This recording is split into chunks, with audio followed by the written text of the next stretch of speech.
Wang, we start out tonight with an often overlooked aspect of war, access to water. Russian attacks in Ukraine have left many cities without a safe, reliable source, forcing many Ukrainians to risk disease and even death just to get a drink. Well, now a Colorado nonprofit is stepping up and taking action.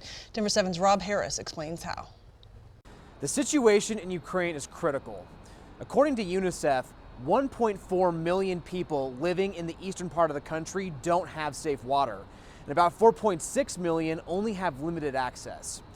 It's from this situation that the Colorado nonprofit Water for All says they started getting calls for help. Good job.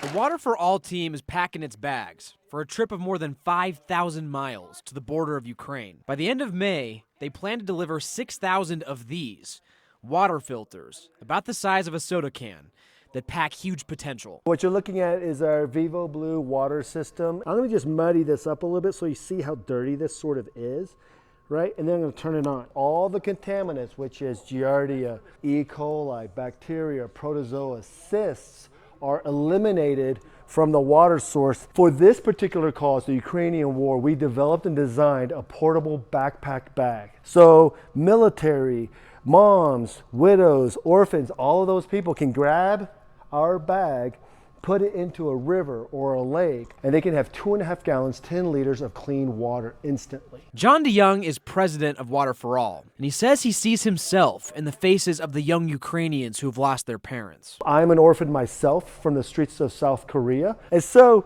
when we think about the widows and the orphans and the people and the soldiers that are in Ukraine right now, they need clean water. It's about life and death, clean water, but also the power of reminding people that you're not alone. Sarah Davison Tracy leads the Seeds of Exchange, a Colorado nonprofit that's helping Water for All. After hearing the mission, she felt she needed to join the journey to Europe and help the millions of people who are now displaced. There are lots of people on the move right now. They're fleeing one town and heading to another. We've heard reports of people hiding out and camping up in the hills.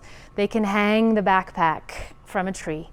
They can carry it on their back along with their suitcase and have clean, safe water. The goal is to have shipped 100,000 filters to Ukraine by the end of the year, each work for up to 3 years. And DEYOUNG says he's personally heard from mayors of Ukrainian cities asking for deliveries. They're going to be able to serve a family or a military person today and tomorrow and into the future of the rebuild of Ukraine, which is amazing. For Denver 7, I'm Rob Harris.